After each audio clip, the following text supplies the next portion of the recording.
Everyone, Soma madam study গাইডে তোমাদের সবাইকে welcome জানাই। আজকে আমি ক্লাস 8-এর জিওগ্রাফির চ্যাপ্টার 4 চাপ বলয় ও বায়ুপ্রবাহ আলোচনা করব।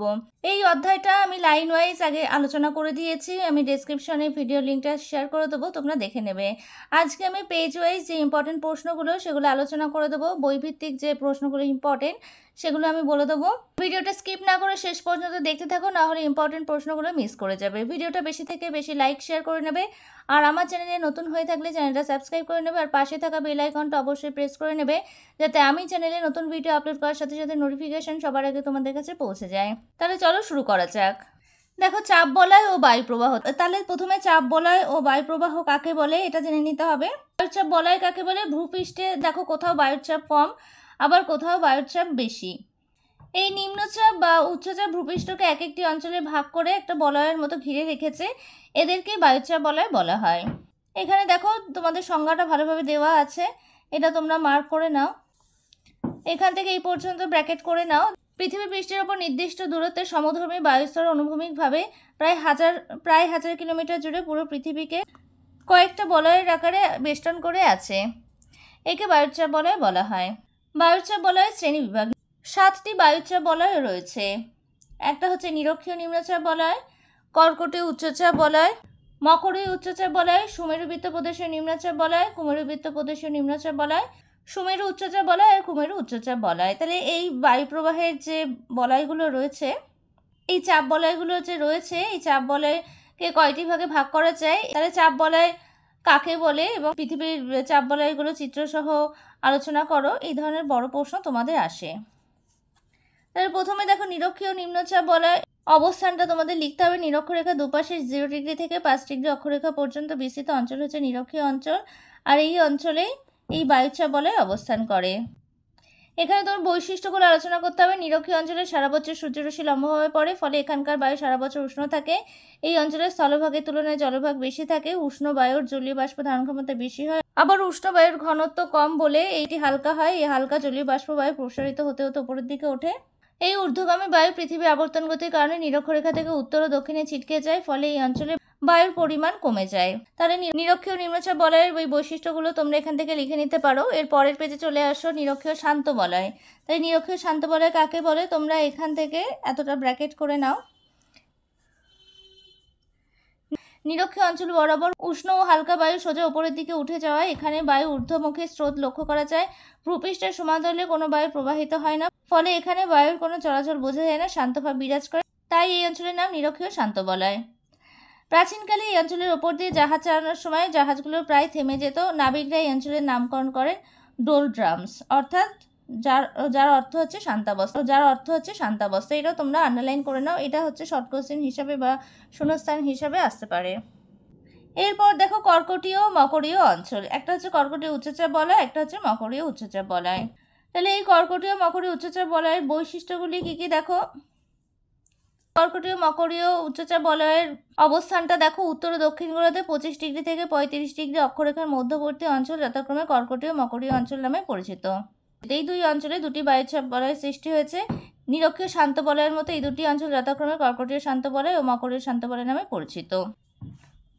এরপর বৈশিষ্ট্যগুলি দেখো, নিরক্ষীয় অঞ্চল থেকে উষ্ণ আর্দ্র হালকা বায়ু উপরের দিকে উঠতে শুরু করে।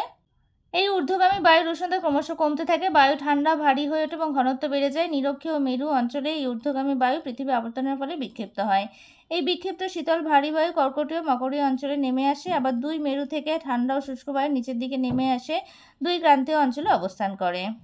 তাহলে এটা কর্কটীয় মকরীয় উচ্চচাপ বলয়ের বৈশিষ্ট্যটা তোমরা এটা লিখে নিতে পারো। এরপর দেখো, অশ্ব অক্ষাংশ। এটা কিন্তু ভীষণ ইম্পর্টেন্ট। অশ্ব অক্ষাংশ বলতে কি বোঝো, এই প্রশ্নটা কিন্তু আসে। দেখো, 16 শতকে কর্কটীয় মকরীয় শান্ত বলয় দিয়ে পাল তোলা জাহাজগুলো চলাচলের সময় গতিহীন হয়ে পড়তো, ফলে মধ্যপ্রাচ্য ইউরোপ থেকে আসা ঘোড়াভর্তি বাণিজ্যিক জাহাজগুলো পশ্চিম ভারতীয় দ্বীপপুঞ্জ আমেরিকায় যেতে অনেক বেশি সময় লাগতো। এই অবস্থায় জাহাজের ভার কমাতে, পানীয় জল ও খাবারের সংকট এড়াতে কিছু জীবন্ত ঘোড়াকে আটলান্টিক মহাসাগরে ফেলে দিতে হতো। এই কারণে দুই ক্রান্তীয় অঞ্চল অশ্ব অক্ষাংশ নামে পরিচিত। এটা হচ্ছে 25 ডিগ্রি থেকে 35 ডিগ্রি উত্তর ও দক্ষিণ অক্ষাংশ, এটাকে অশ্ব অক্ষাংশ বলা হয়। এটা কিন্তু তোমরা মার্ক করে নাও, এটা কিন্তু ইম্পর্টেন্ট প্রশ্ন।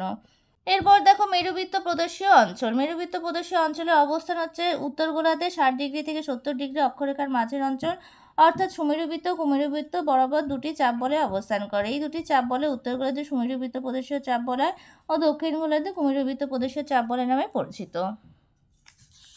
প্রত্যেকটা চাপ বলের অবস্থান আর বৈশিষ্ট্য এগুলো কিন্তু খুব ভালোভাবে পড়তে হবে।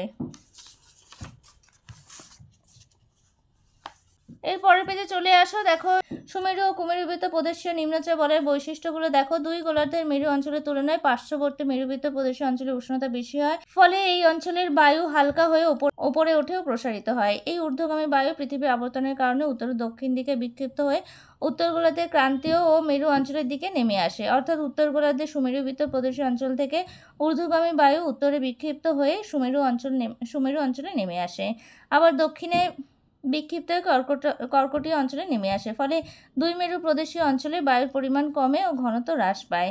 তাহলে এই পয়েন্টসগুলো বৈশিষ্ট্য হিসেবে তোমরা লিখতে পারো। এরপর দেখো মেরু অঞ্চল মানে সুমেরু ও কুমেরু উচ্চচাপ অঞ্চল। এটা হলো নিম্নচাপ বলয়। 60 ডিগ্রি থেকে 70 ডিগ্রি অক্ষরেখার মধ্যে হচ্ছে সুমেরু ও কুমেরুবৃত্ত প্রদেশে নিম্নচাপ বলয় অবস্থান করছে, আর এটা হচ্ছে মেরু অঞ্চল। সুমেরু ও কুমেরু উচ্চচাপ বলয়। মেরু অঞ্চল মানে সুমেরু ও কুমেরু উচ্চচাপ বলয় অবস্থান করছে। দুই মেরু অঞ্চলকে বলছে সুমেরু ও কুমেরু অঞ্চল। এটা হচ্ছে দুই গোলার্ধে 80 ডিগ্রি অক্ষরেখা থেকে মেরুবিন্দু মধ্যবর্তী অঞ্চলে দুটি বায়ুচাপ বলয়ের সৃষ্টি হয়েছে। আর এর বৈশিষ্ট্য দেখো, দুই মেরু অঞ্চলে প্রায় সারা বছর বরফ ঢাকা থাকায় উষ্ণতা হিমাঙ্কের নিচে থাকে, তাই এখানকার বাতাস শীতল ও ভারী। এই অঞ্চল সূর্যরশ্মি তির্যকভাবে পড়ায়, তাপের অভাবে বাষ্পীভবনের পরিমাণ খুব কম, ফলে বাতাসে জলীয় বাষ্পের পরিমাণও কম থাকে। পৃথিবীর আবর্তনের কারণে মেরুবৃত্ত প্রদেশীয় অঞ্চল থেকে বায়ুর কিছু অংশ মেরু অঞ্চলে নেমে আসে। তাহলে এটা তোমার উচ্চচাপ বলয় হিসেবে অবস্থান করছে। তাহলে চাপ বলয়গুলো আমি আলোচনা করে দিলাম এবং বৈশিষ্ট্যগুলো আমি বলে দিলাম। এগুলো তোমরা বইয়ের পয়েন্টসগুলো লিখতে পারো, অথবা আমি পড়ানোর শেষে প্রশ্নগুলো আমি আরেকবার তোমাদেরকে লিখিয়ে দেবো, সেগুলোও তোমরা পড়তে পারো। এরপরের পেজে চলে আসো। বায়ু প্রবাহ। চাপ বলয়ের সঙ্গে তোমাদের বায়ু প্রবাহ রয়েছে। তাহলে বায়ু প্রবাহ দেখো, চাপের সমতা বজায় রাখার জন্য বায়ু সবসময় উচ্চচাপ অঞ্চল থেকে নিম্নচাপ অঞ্চলের দিকে প্রবাহিত হয়। দুটি অঞ্চলের মধ্যে চাপের পার্থক্য বায়ু চলাচলের অন্যতম প্রধান কারণ। উচ্চচাপ ও নিম্নচাপযুক্ত অঞ্চলে চাপের পার্থক্য বেশি হলে বায়ুর গতিবেগ বাড়ে, আবার চাপের পার্থক্য কমলে বায়ু ধীর গতিতে বয়। যখন চাপের পার্থক্য থাকে না তখন শান্ত অবস্থা বিরাজ করে। তাহলে বায়ুচাপের এই পার্থক্যটা কেন হচ্ছে? এটা হচ্ছে চাপের একটা সমতা বজায় রাখার জন্য বায়ু সবসময় কী হয়, উচ্চচাপ থেকে নিম্নচাপের দিকে প্রবাহিত হয়। এবং দুটি অঞ্চলে এই বায়ুচাপের যে পার্থক্য সেটা হচ্ছে বায়ু চলাচলের অন্যতম প্রধান কারণ। এবং উচ্চচাপ আর নিম্নচাপযুক্ত অঞ্চলের মধ্যেই চাপের পার্থক্য যখন বেশি হয় তখন বায়ুর গতিবেগ বাড়ে, আর যখন চাপের পার্থক্য কমে তখন বায়ু ধীর গতিতে বয়। আর একদমই যখন কোনো পার্থক্য থাকে না তখন শান্ত অবস্থা বিরাজ করে। এগুলো তোমাদের মাথায় রাখতে হবে। এরপর দেখো কোরিওলিস বল। এটাও কিন্তু ইম্পর্টেন্ট একটা প্রশ্ন। কোরিওলিস বল কাকে বলে দেখো, পৃথিবীর আবর্তন বা ঘূর্ণন গতির কারণে পৃথিবীর পৃষ্ঠস্থ যে কোনো স্বাচ্ছন্দ্য গতিশীল বস্তুর ওপর এক ধরনের বল কাজ করে যা বস্তুর দিক বিক্ষেপ ঘটায়। এই বল হলো কোরিওলিস বল। পৃথিবীতে স্বাভাবিক, তাহলে এখান থেকে এতটা তোমরা ব্র্যাকেট করে নাও। কোরিওলিস বল কাকে বলে?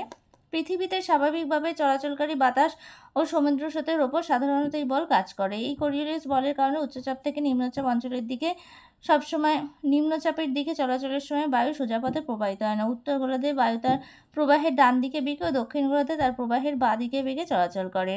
মার্কিন আবহবিদ উইলিয়াম ফেরেল প্রথম এই বিষয়টি উল্লেখ করা। এটি ফেরেলের সূত্র নামে পরিচিত। এটা কিন্তু ইম্পর্টেন্ট একটা প্রশ্ন। তাহলে ফেরেলের সূত্র কাকে বলে বা ফেরেলের সূত্র কি, এটা তোমরা এখান থেকে এতটা ব্র্যাকেট করে নাও।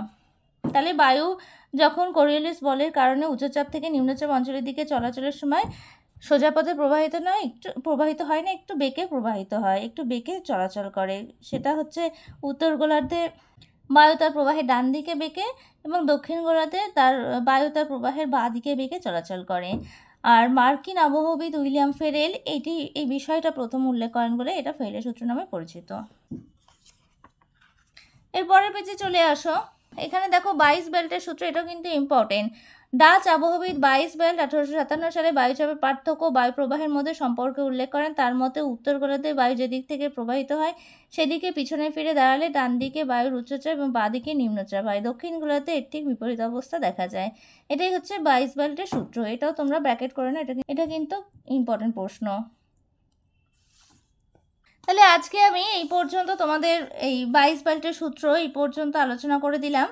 এরপরে আমি বায়ুপ্রবাহের শ্রেণীবিভাগ বায়ুপ্রবাহকে কত ভাগে ভাগ করা যায়, বায়ুপ্রবাহের কী কী শ্রেণীবিভাগ আছে এবং তার বৈশিষ্ট্য কী, এগুলো আমি পরের ভিডিওতে আলোচনা করে দেবো। আজকে আমি এখানেই শেষ করছি। আমার পড়ানো তোমাদের কেমন লাগলো আমাকে কমেন্টস করে জানাবে। আর পড়ার ব্যাপারে যদি কোনো প্রশ্ন থাকে তাহলে আমাকে কমেন্টস করে জানাতে পারো। ভিডিওটা ভালো লাগলে এটা লাইক করে দেবে আর একই ক্লাসের বন্ধুদের সাথে ভিডিওটা বেশি করে শেয়ার করে নেবে। আর আমার চ্যানেল নতুন হয়ে থাকলে চ্যানেলটা সাবস্ক্রাইব করে নেবে আর পাশে থাকা বেল আইকনটা অবশ্যই প্রেস করে নেবে, যাতে আমি চ্যানেলে নতুন ভিডিও আপলোড করার সাথে সাথে নোটিফিকেশান সবার আগে তোমাদের কাছে পৌঁছে যায়। আজকে আমি এখানেই শেষ করছি। পরে দেখা হবে নতুন একটা ভিডিওতে।